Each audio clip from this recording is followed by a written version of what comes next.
Masih dalam buletin bernama, sempit, gelap dan berisiko menghadapi renjatan elektrik. Itu antara cabaran dihadapi pasukan penyelamat yang mempertaruhkan nyawa mereka dalam usaha menyelamatkan 213 mangsa insiden kemalangan 2 tren transit aliran ringan LRT baru-baru ini.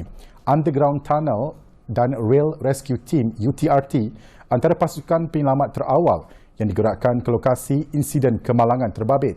Saksikan laporan Hero Dalam Diam UTRT, salah satu unit elit Jabatan Bomba dan Penyelamat Malaysia JPPM yang disediakan wartawan Zanariah Norzin dan jurukamera Haminuddin Muhammad.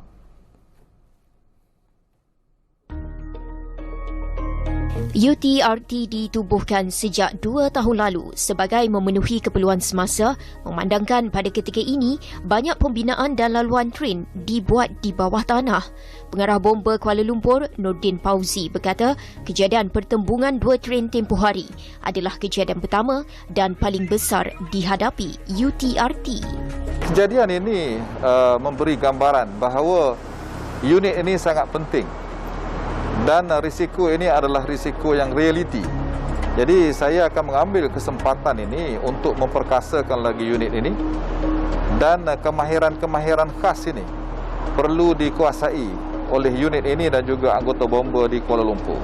Memang kita tahu bahawa inilah kes yang terbesar yang dihadapi oleh Jabatan Bomba melibatkan tren dan juga underground.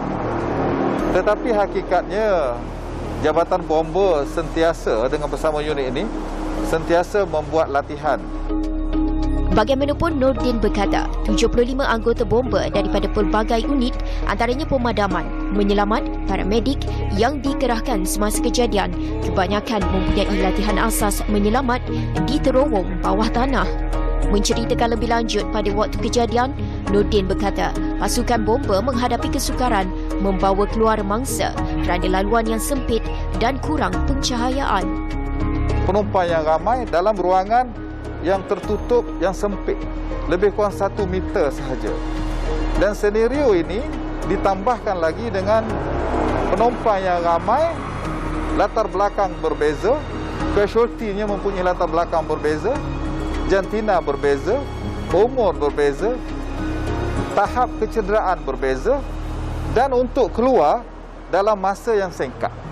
Cuba kita bayangkan. Dan juga proses ini berlaku serentak dengan flow in ataupun flow in rescuer dan flow out victim ataupun mangsa. Selain itu, pasukan bomba juga harus berwaspada dengan aliran arus elektrik di lokasi kejadian yang selalunya boleh mencecah sehingga 750 DC atau arus terus yang boleh menggerakkan sesebuah tren. Maka antara yang penting yang dilihat dalam kes yang sebenar baru-baru ini adalah risiko yang wujud di tempat kejadian. Contohnya bagi tren, kita tahu bahawa tren ini digerakkan oleh kuasa elektrik yang tinggi. Jadi langkah pertama mereka ini harus berhati-hati kepada elektrik. Sumber elektrik ini yang membekalkan elektrik kuasa tinggi. Saya dimaklumkan bahawa 750 DC, kuasa yang cukup besar untuk menggerakkan gerabak tren. Jadi apabila berlaku kemalangan, arus elektrik tidak lagi seperti biasa. Mungkin konduktor dan logam sebagainya telah pun berubah, menyebabkan arus boleh pergi ke merata-rata. Jadi inilah yang kita risau. Jadi langkah ini diambil untuk memastikan elektrik tidak ada. Katanya lagi, masalah komunikasi di bawah tanah juga menjadi cabaran kepada pasukan bomba ketika proses menyelamat mangsa. Nordin berkata kerjasama dengan pasukan penyelamat lain memudahkan lagi kerja menyelamat mangsa pada ketika itu. Antara pegawai bomba yang tiba awal di lokasi kejadian turut berkongsi suasana insiden terbabit. Pada bulan 16 saya sampai, semasa saya buat saizap, memang terdapat kemanjakan mangsa dalam keadaan trauma dan menangis-nangis. Ada yang tutup mata sampai kita tepuk, tanya soalan, nama apa, so jangan tutup mata. Okay? So dari situ kita buatlah terima awal. Okay, apabila saya bersama anggota yang lain sampai tempat kejadian, kelihatan mangsa-mangsa dalam keadaan trauma. Dan semasa kita menuju ke lokasi kejadian, kita dapati ada yang mangsa cedera parah dan seterusnya. saya dan rakan-rakan dan anggota yang lain menyelamat mangsa terlebih dahulu. Unit elit UTRT ini akan terus diperkasakan lagi kerana aktiviti menyelamat di kawasan berisiko tinggi memerlukan latihan khusus dan kemahiran yang tinggi. Untuk memastikan tahap keselamatan terowong bawah tanah berada di peringkat tertinggi, JPPM terlibat secara langsung dengan pelan awal pembinaan, terutama sekali membabitkan operator penyedia train.